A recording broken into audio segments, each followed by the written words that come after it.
the middle of the three British empiricists. Start with Locke, end with Hume. Berkeley is sandwiched in the middle. It's interesting to me on both sides of the ledger when we look at rationalism over here, starting with Descartes, winding up with Leibniz.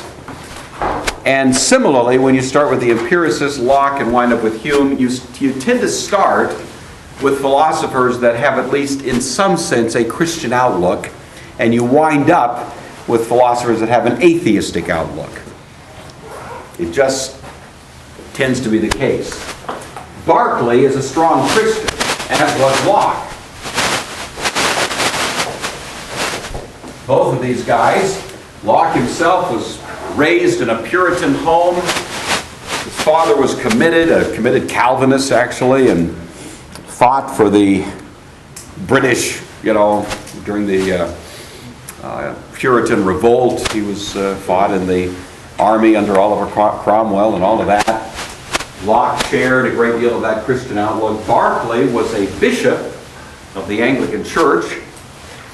But by the time you get to Hume, you get to someone who is at least doubtful whether he even believed in God. Most people think he probably did, but it's interesting that he spends so much time trying to demolish any arguments for the existence of God. It's just one of those things that is interesting about him. So Berkeley views himself as a Christian, and I think probably was. He's sometimes called Bishop Berkeley because he was indeed a bishop. He's the first of the philosophers we have studied who actually visited America.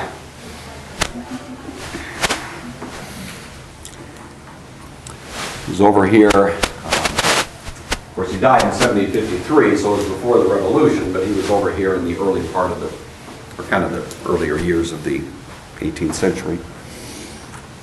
I mentioned to you yesterday that Berkeley University was named for Berkeley, not Barclay. Why would I remind you of that? I'm going to do it to myself all year. Can't think where it come from. But anyway, the American pronunciation Berkeley works fine. But if you're in philosophical circles, you should always say Berkeley. And that shows you've been educated in philosophia. He started his labors not only in theology but also in mathematics and optics. He was one of the early pioneers of optics. Of course, who invented the bifocal? Krista? That was Ben Franklin, but these guys were contemporaries. And Berkeley was acquainted with Franklin and appreciated his labors, and actually Berkeley himself did some work in the same field. The thing that drove Berkeley, the one thing that he wanted to attack and hopefully defeat, was what he saw as the rising materialism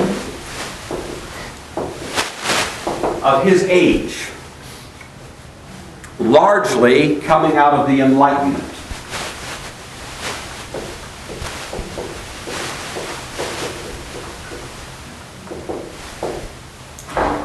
As you know, the French Enlightenment was generally happening when in history would we basically locate the French Enlightenment? Voltaire, Rousseau, Diderot, these people that are kind of connected with the French Enlightenment. When in the general sweep of history, when would these people have been out there having an influence? Jacob, where do you put them? Just put them in a century. I would say the 18th century. And that is correct. But Berkeley is living right at the very time that the forces that are sort of creating the French Enlightenment, which is spreading, of course, throughout Europe, are having their greatest impact. What was the theological outlook of the French Enlightenment generally? Matthew, what was the general outlook of these people like Voltaire, Rousseau, others connected with the French Enlightenment? Generally, their theological outlook was what? More of a, I guess Skeptical. Public and more focused on man and man's power. Okay, very much so. Both are good answers. Skeptical about God. Some were outright atheists. If not atheists, deists, which means what, Jordan? A deist is? Somebody who believes that it's the clock winder theory where they created everything and just started it up and just let it go. Okay, and then God's golfing. He's gone, out of the picture. As a practical matter, non-existent. The universe is kind of cranking along on its own, and God is off doing other things, And so that's what you have. The Enlightenment spirit is fundamentally atheistic, at least as a practical matter. And the more atheistic outlook you have, the more materialistic outlook you have. The less important God is, the more important typically is just the material, naturalistic universe in which we are living. So there you go. So that's what's happening, and that's what Berkeley is alarmed about. He's a Christian, and he sees this drift throughout European thought toward atheism, or at least deism, and materialism as part of the package. And so what really Berkeley wants to attack is materialism. The whole idea that matter is at the heart of reality. That's what he wants to attack. And he wants to substitute a thoroughly Christian view. Now most of you are going to think he went a little too far. It's like he threw out most of the baby with the bathwater, if you know that old expression, which I've always thought is a hilarious expression. Can't you just see this baby flying out the bath? But anyway, that's another deal. Have you ever thought about I grew up with rockabye baby in the treetop. When the wind blows, the cradle will. When the bough breaks, the cradle will fall. And down comes the baby, splat! This is deep stuff, This is deep. I'll tell you. Parents walking up down the hall. This is philosophy? I don't know.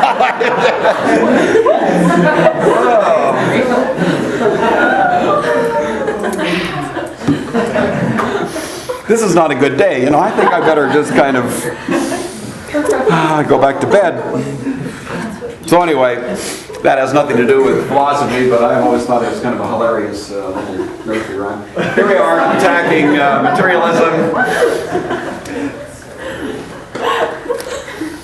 So, by the way, it was in 1725, if you're interested. I won't test you on this, but it's interesting trivia you might want to tuck away. 1725, Berkeley actually came to America as a missionary to the Native Americans, who were known then, of course, as the Indians.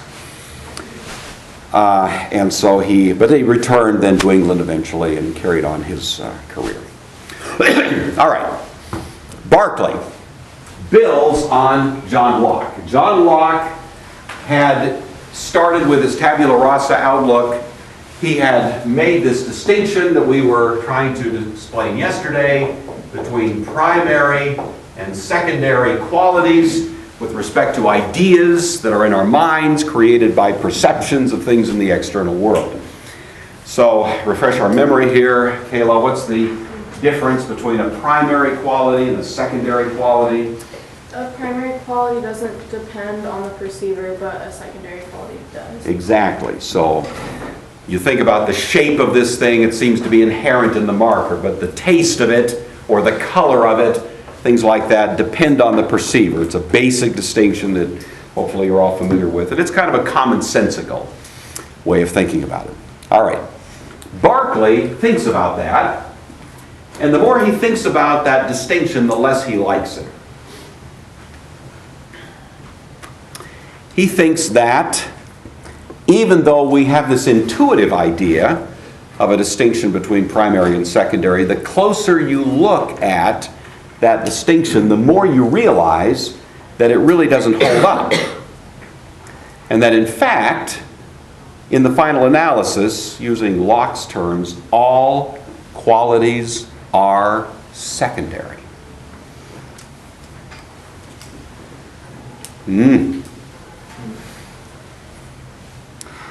Everything that I know about this marker ultimately depends on the perceiver.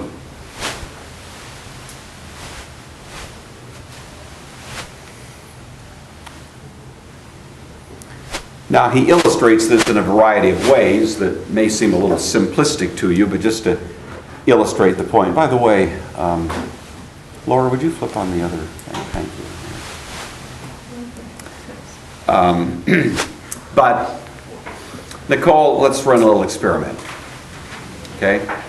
I want you to look at this marker and just tell me what the basic shape of the marker is as you're looking. The basic shape.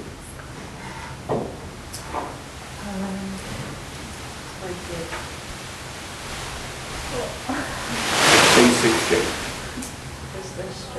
Straight. What kind of geometric figure? As you're looking at it, and ignore the little aberration, the cap. Just the fundamental shape of the thing as you're looking at it would be what you would call it. Well, you're already interpreting what you're seeing. Just the basic shape geometrically of what you're seeing is what? What? I think you said it. It's a rectangle. Okay? The basic shape. Y'all see that? You know. I mean, it's not a perfect rectangle, and it's got the cap. I realize that. All right, Avery, what's the basic shape of what you're seeing? Circle. A circle. Rectangle, circle. Now we all say, well, yeah, but you're moving it, you know. But Berkeley says, well, hold the phone. Everything you know about it is simply what you're perceiving. And do you realize how dramatically even your perceptions can change with something as simple as that? You know, all of a sudden it turns from a rectangle to a circle. And he just keeps pressing that point. I mean, what I'm giving you is a very simple illustration, but he goes page after page after page attacking these things we think we know.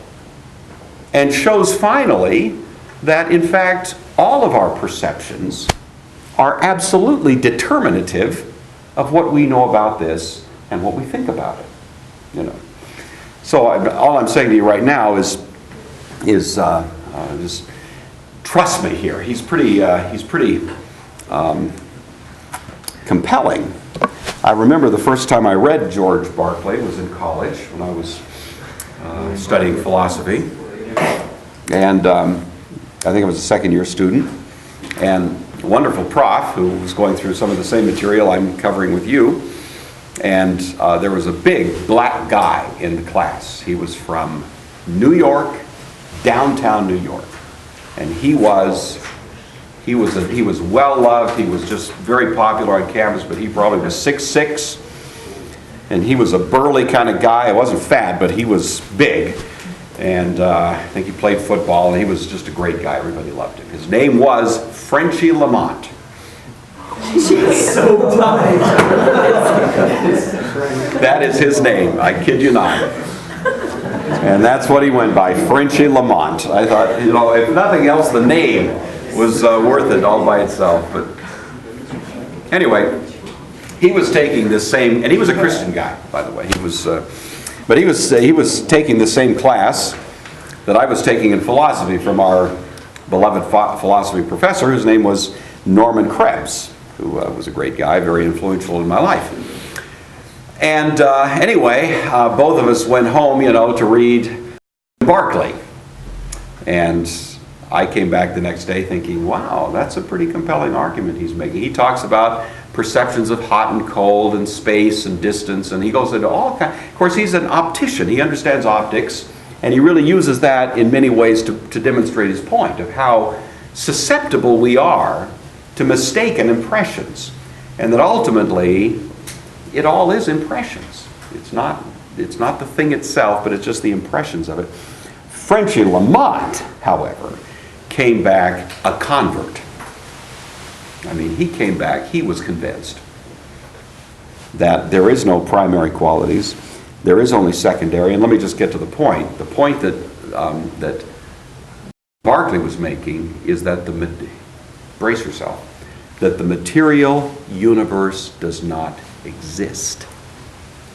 there is no material universe. You see, he is so hostile to the rising idea of materialism that, as I said earlier, he does want to throw out the baby and the bathwater and most of the furniture. You know, he wants to throw it all out and say that reality is fundamentally spiritual, not material. Material itself is just a kind of convenient illusion.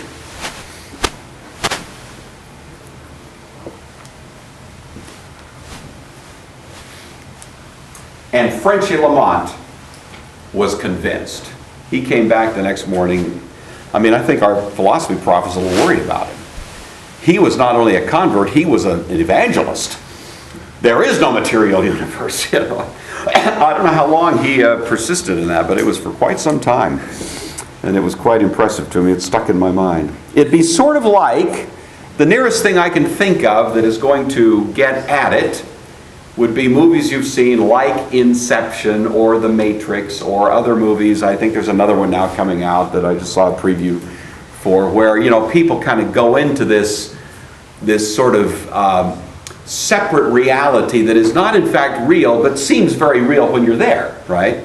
If you're in The Matrix, you think you're in a concrete universe. You don't know that this whole thing is a computer program, that you are all computer programs, that everything that's happening is... You don't know that. You think you're in the real universe, right? That's kind of the way you view it.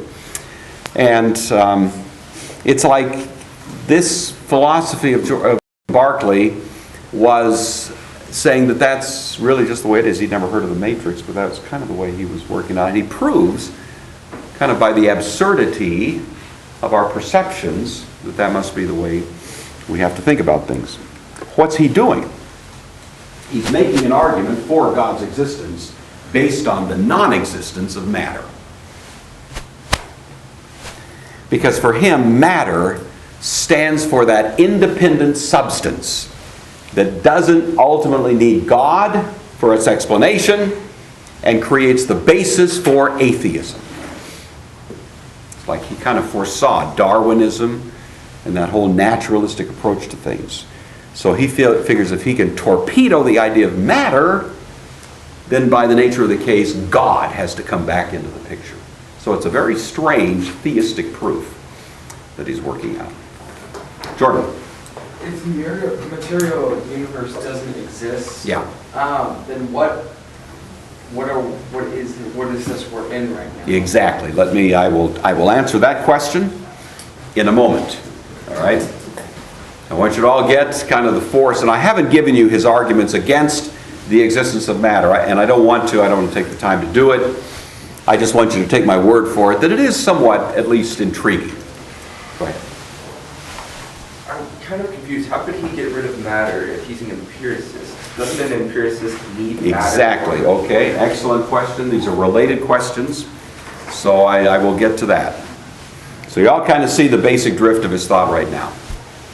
So the question is, okay, I feel like I'm in this universe that has some sort of external reality, yet you're telling me that it doesn't exist, that material is not there. So what is it that I am experiencing when I see you, when I see, the objects in this room, and so on? And what he says is that the thing that causes something to exist is that it is being perceived. And so the great catchphrase, which I do want you to know, this is the most important single phrase from Berkeley, is esse est percepe. E-S-S-E, esse, est, E-S-T, percepe, P-E-R, esse est percepe. You Latin scholars, who can translate that? What does that mean? Got it? Krista? Meaning is perception. Close. Very close. The way it's commonly given in English is to be perceived. Okay? To be is to be perceived. So in answer to both Sidney's question and Jordan's question, what brings the external universe that we think we're experiencing into being is that it is being perceived.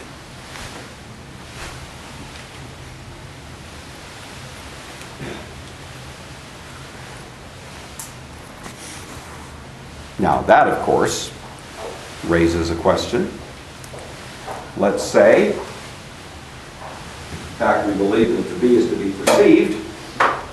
I place a chair on the table, and in a sense what Berkeley is saying is the thing that causes that chair to exist is that we are perceiving it. So what happens to the chair if I turn my back? Well, if I turn my back, Stephen is still looking at it. So it's still being perceived into existence, in a sense, by Stephen. What if we all turn our backs? Does it still exist?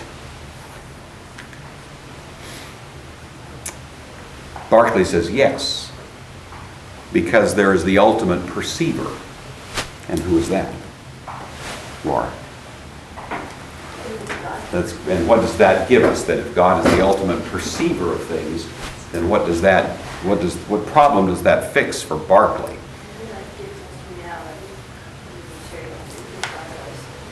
And it gives us, that's right, and it gives us the continuity of reality.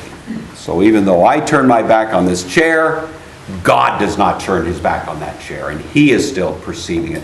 And so in a sense what he's saying is the only reason anything exists is because, in a sense, God is perceiving it into existence, that God's perception of something is a creative power.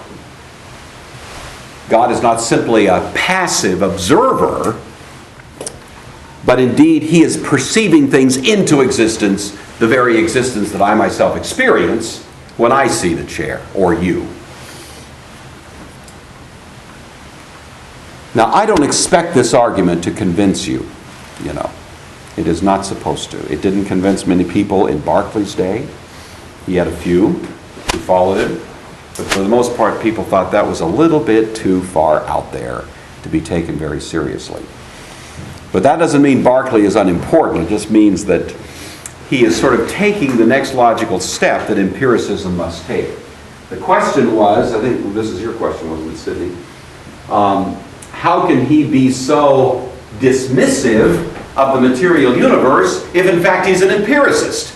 You would think that would cause a greater emphasis on the material universe. But you see, he's taken perception, empiricism, kind of to this next logical step. Please try to get this, not that we simply are perceiving this external order, but that it is perception itself which creates reality. It's a shift, in a sense, from an external world to the act of perceiving. That is what creates reality.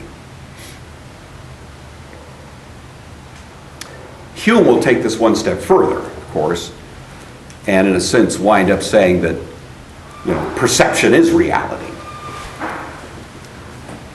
Berkeley wants to say perception is reality, but it takes God to do the perceiving. So Berkeley wants to give us God as a prerequisite to this universe that's being perceived. He thinks he's arguing for God's existence. Hume is going to wind up saying, we don't know if there's a God out there. We don't know if there's an external universe out there. We don't know if there's anything out there. All we know is that we are perceiving. And that's all there is that stream of perception. That's what got Kant worried. So that kind of makes it, you get the kind of the basic outline of Berkeley. Like I say, he's not important enough for us to spend too much time on him, but to understand that at least he's a link from Locke to Hume. There's a little limerick that somebody wrote later, and it's famous, and you may come across it at some other time, and I want to give it to you because it does kind of capture the philosophy of Berkeley. Now, the only thing you need to know in advance is that this limerick uses the word quad, Q-U-A-D. Quad was sort of an old reference to the world based on the old idea that the world had four corners. Okay, so it was called the quad, And the quad was kind of an old-fashioned way of referring to the world in which we're living. All right, so the limerick uses that little word, quad, and that's its meaning. Now, ready for this? I'll never ask you to give me this on a test, but it's something you may want to tuck away. It's kind of fun. Here it is. The limerick about Berkeley. There was a young man who said, God must think it exceedingly odd if he finds that this tree continues to be when there's no one about in the quad. Dear sir, your astonishment's odd. I am always about in the quad, and that's why this tree will continue to be, since observed by yours faithfully, God. Cool, huh? Y'all catch it? You catch the basic drift of it? It's not too deep, but God must think it exceedingly odd if he finds there that this tree continues to be when there's nobody about in the quad. That's the problem.